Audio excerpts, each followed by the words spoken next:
Hello friends, welcome back to the mini video guys and my YouTube channel. Guys. Today friend we are going to talk about guys, how can we solve guys, this ghost problem in Realme phone. Friends, we have guys, this ghost problem. So how can we solve guys? You can see guys, everything is different in your phone. So how can we solve this problem in Realme phone? Today I will show you.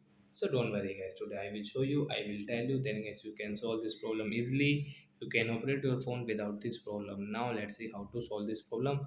First of all guys, open your phone setting. After on phone setting guys, you can see this type of setting in your Realme phone, then guys scroll it. Friends, you can see guys your password, security, location, settings. So friends, you can see guys your Realme phone system setting. So you will have to click on guys your phone system setting guys, tap here guys. Sorry friends, I paused the video.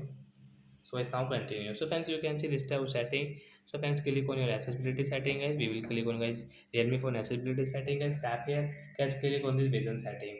Then guys scroll. Friends, you can see guys this color inversion setting guys. Tap here guys. Friends, you can see this icon right side. When you will have to only click on this icon. Then guys your problem will solve in your Realme phone guys. Tap here guys. You can see guys everything will fine in our phone. And guys you can operate your phone guys. You can see without this problem guys everything is fine in our Realme phone. So like that guys, we can solve color inversion problem in Realme phone. So that's it guys. Thanks for watching the video. Bye guys.